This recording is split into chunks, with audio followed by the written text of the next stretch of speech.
He cursed his own bloodline, the Appalachian man whose children repeated his atrocities. In the shadowed hollows of West Virginia's McDowell County, far removed from the watchful eyes of society, a generational curse took root in 1921 that would forever alter the genetic destiny of the Blackwood family.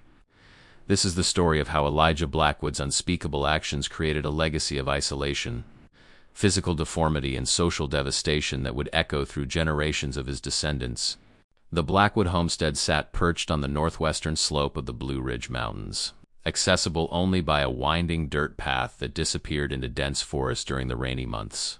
Here, amid the breathtaking beauty of Appalachia's wilderness, a darkness festered that would remain hidden for decades.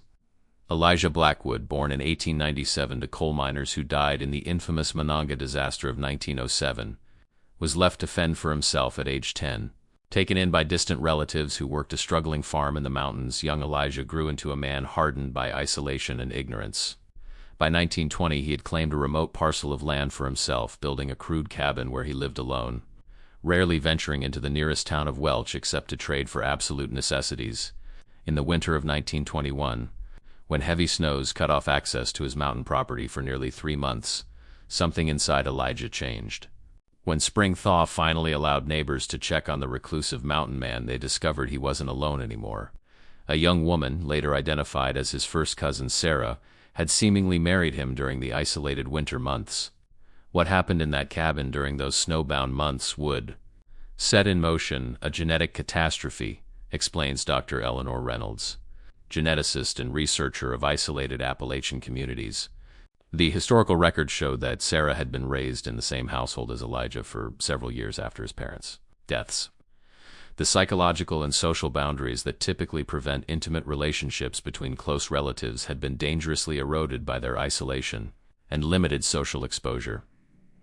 By 1925, Sarah had given birth to 3 children, twins, Martha and Mary, and a boy named Jeremiah. All appeared healthy at birth, though neighbors reported that Elijah forbade anyone from coming near his growing family. The Blackwoods became increasingly reclusive, with Sarah never again seen in town. Local rumors suggested she was being forcibly kept on the mountain property. Though no authorities ever investigated these claims, a common reality in the isolated communities of 1920s Appalachia, when Jeremiah Blackwood, age 16, finally emerged from the mountain in 1941, seeking work in the booming wartime coal industry. Those who encountered him described a young man with distinctive physical features, unusually close-set eyes, a protruding forehead, and a hunched posture. These characteristics, though not recognized at the time, would later be understood as the first visible signs of genetic issues stemming from consanguinity. By 1943, both Martha and Mary had also left the family homestead, settling in a small community about 20 miles away. Historical records indicate they married brothers from the neighboring Caldwell family, who themselves were second cousins to the Blackwood sisters. This further concentration of shared genetic material would prove devastating for the next generation. Make sure you're subscribed to this channel right now. You won't want to miss our upcoming investigation into America's most isolated communities where these practices continue even today. Hit that subscribe button to join our community of truth seekers. The true horror of the Blackwood legacy began to emerge in the early 1950s, when Martha and Mary's children entered the local school system. Teachers immediately noticed troubling physical and developmental issues among the Blackwood Caldwell children.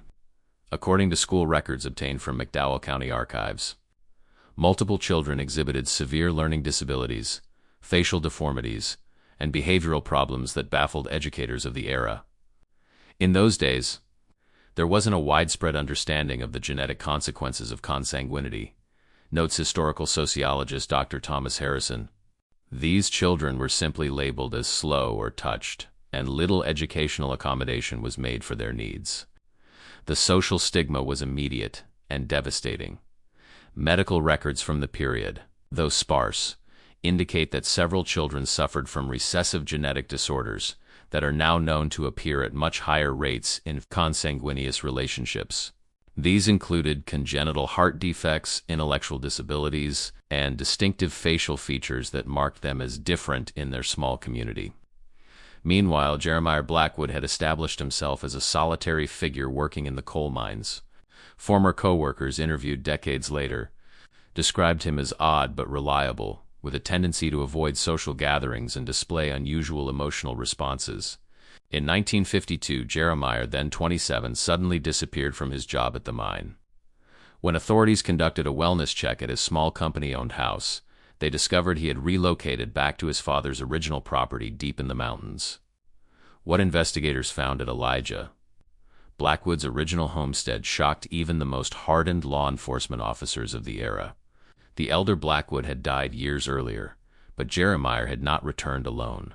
He had brought with him a young woman later identified as his own niece. 18-year-old Rebecca Caldwell, daughter of his sister Martha. County records indicate that no formal charges were ever filed against Jeremiah. In the isolated culture of 1950s Appalachia, family matters were considered private, and authorities were hesitant to intervene in what was euphemistically referred to as mountain ways. Rebecca, already several months pregnant, claimed to be there willingly, though modern psychological analysis would question her capacity for consent given the family's history of isolation and possible cognitive impairments. By 1955, the pattern had fully repeated itself. Jeremiah and Rebecca remained isolated on the mountain property, eventually producing 4 children who would never attend school, never receive medical attention, and never integrate into broader society. The genetic damage, compounded now through multiple generations of consanguineous relationships, produced increasingly severe outcomes. A rare photograph from 1957, taken by a visiting public health nurse who had heard rumors of the family, shows 3 small children with pronounced physical abnormalities, enlarged heads, malformed limbs, and facial features characteristic of multiple genetic syndromes. The nurse's written report, rediscovered in county archives in 1989, described conditions of extreme poverty, with children exhibiting signs of malnutrition alongside their congenital issues. The nurse's report represents one of the few outside interventions in the Blackwood family over 4 decades, explains medical historian Dr. Patricia Williams. Her recommendations for removing the children to proper medical facilities were never acted upon. The report was simply filed away. Another tragedy lost in bureaucratic indifference. By the early 1960s, the Blackwood Caldwell family had grown to include more than 20 individuals across 3 generations, most suffering from physical and developmental issues. They existed almost entirely separate from mainstream society, sustaining themselves through subsistence farming, occasional hunting, and the meager coal mining pension Jeremiah received. The turning point in the Blackwood saga came in 1965. When a severe winter storm forced Rebecca to seek medical help for her youngest child, a 4-year-old boy suffering from pneumonia. The attending physician at McDowell County Hospital, Dr. James Morrison, was immediately struck by the child's unusual appearance and development. "Looking at this child, I knew immediately we were seeing the effects of a closed genetic population," Dr. Morrison later wrote in his memoir. The facial features, the intellectual impairment, the physical abnormalities, they told a story of genetic inheritance gone terribly wrong. But in 1965, we lacked both the scientific tools and the social mechanisms to properly address such a situation. The young boy, despite medical intervention, died 3 days later from complications of pneumonia, exacerbated by a previously undiagnosed heart defect, a common condition in children born of consanguineous relationships. This tragedy briefly brought the Blackwood family into public view, though local newspapers delicately avoided mentioning the underlying causes of the family's situation. Rebecca, in her grief and confusion, revealed to hospital staff that there were many more children back home in similar or worse condition. This statement triggered a belated investigation by county social services, though their efforts to locate the remote homestead were initially hampered by Jeremiah's threats and the treacherous mountain terrain. When authorities finally reached the Blackwood property in spring 1965, they discovered a compound that had grown to include 3 roughly built cabins housing multiple family members. Among them were Martha and Mary Blackwood, now in their 40s and showing signs of premature aging, along with their husbands and several adult children. These adult children had themselves begun forming relationships within the family group, creating a 3rd generation of consanguinity. If you've made it this far into this dark chapter of American history, take a moment to leave a comment saying, "Some bloodlines should never have continued." Your comment helps us understand who values these historical investigations into America's hidden past. The social workers' reports from this period paint a devastating picture. 17 children ranging from infancy to early teens, many exhibiting clear signs of genetic disorders, including microcephaly, polydactyly, extra fingers or toes, severe intellectual disabilities, and facial deformities. Living conditions were described as primitive and unsanitary, with no running water, electricity, or adequate food storage. The 1965 intervention represents the first time the full scale of the Blackwood family tragedy was documented, says social work historian Dr. Elizabeth Chun. What makes this case particularly heartbreaking is that much of this suffering could have been prevented with basic education about genetic relationships or earlier intervention by authorities. The aftermath of the 1965 discovery proved controversial. In an era before comprehensive child protection laws, authorities struggled with how to respond.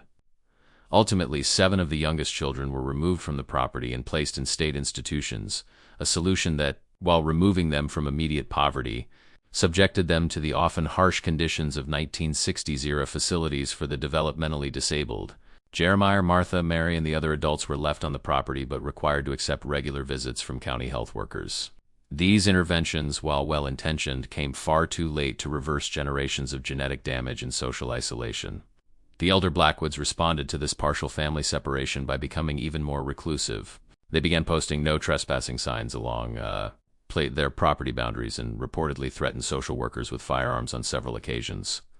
By 1967, official visits had become increasingly sporadic, with some county employees refusing to make the dangerous journey to the remote compound. By the early 1970s, public health concerns had shifted toward the adult Blackwood children who had been placed in state care. Many were approaching adulthood with no capacity for independent living and complex medical needs that strained institutional resources. A comprehensive medical study conducted in 1972 documented the full extent of the genetic devastation. An average IQ of 55 among the affected family members, heart defects in 68% of the children, vision abnormalities in over 70%, and skeletal malformations in nearly all cases. The Blackwood family represents one of the most severe documented cases of genetic isolation in modern American history, notes geneticist Dr. Howard Keller. The compounding effect of multiple generations of consanguinity created a perfect storm of recessive gene expression. Nearly every system in the body was affected in these individuals. Meanwhile, back on the mountain, the remaining Blackwood family continued its isolated existence. Jeremiah, now in his late 40s and suffering from black lung disease from his years in the mines, maintained his patriarchal control over the compound. Neighbors from several miles away reported occasionally seeing family members at a distance, noting their distinctive gaits and physical appearance.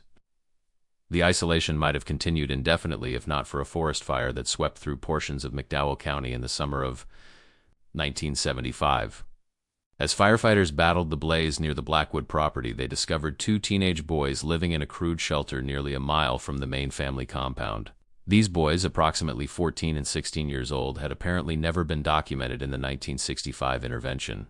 Both exhibited severe developmental disabilities and showed signs of long-term malnutrition. This discovery reignited official interest in the Blackwood family. When authorities returned to the main compound, they found that conditions had deteriorated significantly. Jeremiah had died the previous winter, leaving no clear authority figure. Rebecca, now 41 but appearing much older, had become nonverbal and withdrawn. The remaining adult family members were subsisting on foraged food and occasional hunting. Most alarmingly, investigators discovered evidence of a 4th-generation beginning teenage girls in the family, themselves products of consanguineous relationships, were now pregnant. The full genetic implications were staggering to medical professionals who were consulted on the case. By this point, we're talking about a population with an extraordinarily concentrated genetic pool, explains population geneticist Dr. Sandra Torres. The coefficient of relationship between family members was higher than what we typically see even in controlled laboratory breeding of animals. The human suffering this represented cannot be overstated. The 1975 intervention was more comprehensive than the previous one. All remaining minor children and dependent adults, 17 individuals in total, were removed from the property. The pregnant teenagers received prenatal care for the first time, though tragically. All 3 pregnancies resulted in severe congenital abnormalities, with none of the infants surviving beyond 6 months. The state's approach to the Blackwood family sparked ethical debates that continue to this day. While removing vulnerable individuals from dangerous living conditions was necessary, the institutional settings where many were placed often failed to provide appropriate care for their complex needs. Several died within years of being institutionalized, while others spent decades in facilities with varying quality of care. The Blackwood case raises profound questions about society's responsibility to intervene in isolated, Communities, notes bioethicist Dr. Richard Barnett. Earlier education and outreach might have prevented generations of suffering, yet respect for cultural differences and family autonomy often delayed intervention until the damage was irreversible. The legacy of Elijah Blackwood's original transgression against natural and social boundaries continued to echo through the 1980s and beyond. Medical researchers, with the family story now documented in academic literature, used blood samples from surviving members to study the effects of extreme inbreeding on human genetic expression. These studies contributed significantly to understanding recessive genetic disorders, though they raised ethical questions about consent given the cognitive limitations of many participants. By 1985, the original Blackwood property had been reclaimed by the forest, with only stone foundations remaining to mark where cabins once stood. The land eventually reverted to the state for unpaid taxes, later becoming part of a national forest. Few visitors to the beautiful mountain trails realize they are walking near the site of one of America's most tragic genetic disasters. The surviving Blackwood descendants, now scattered across various institutions and care facilities, gradually lost connection with one another. Their family identity, once maintained through isolation, dissolved into individual cases managed by the healthcare system. By the 1990s, the last individuals who remembered life on the mountain were aging, their stories rarely shared due to cognitive limitations or institutional privacy practices. A final haunting coda to the Blackwood saga emerged in 2002, when genealogical researchers discovered that several children born in surrounding counties during the 1960s and 70s shared genetic markers with the Blackwood family. This suggested that some family members had occasionally left the compound and integrated briefly with nearby communities, spreading genetic material that continued to express itself in subsequent generations. What makes the Blackwood case particularly significant is how it demonstrates the extended impact of consanguinity beyond the immediate family, explains genetic counselor Dr. Rachel Porter. These genetic signatures can persist in a population for generations, even after the original family unit has dissolved. Today, medical professionals estimate that hundreds of people in the Appalachian region may carry genetic material influenced by the Blackwood family's isolated breeding. Most will never experience symptoms, as the genes are now sufficiently diluted through outbreeding. However, occasional cases of rare recessive disorders in the region prompt geneticists to consider possible connections to this historical case. The Blackwood tragedy serves as a somber reminder of how isolation, geographic, educational, and social, can create conditions where harmful practices persist unchallenged. It also highlights the tension between respecting cultural differences and protecting vulnerable individuals, particularly children born into circumstances they cannot control. In many ways, Elijah Blackwood's decision in that snowbound winter of 1921 created ripples that continue to this day, concludes sociologist Dr. Harrison. His actions quite literally cursed his own bloodline, creating a legacy of suffering that persisted through multiple generations. The story reminds us that our choices, particularly regarding family formation, can have consequences that extend far beyond our own lifetimes. As modern genetic testing becomes more accessible, stories like the Blackwoods become increasingly rare in developed nations. Education, mobility, and social services create safety nets that generally prevent such extreme cases of genetic isolation. However, researchers caution that in remote areas around the world, similar situations may still exist undiscovered. If you've watched all the way to this conclusion, you clearly appreciate these deep investigations into America's hidden history. Please leave a comment saying I watched it all, so I can get to know who truly values these stories on our channel. Don't forget to subscribe if you haven't already hit that button now to never miss our weekly explorations of America's darkest secrets. And if this story affected you, please hit the like button and share it with others who appreciate learning about the hidden corners of our nation's past.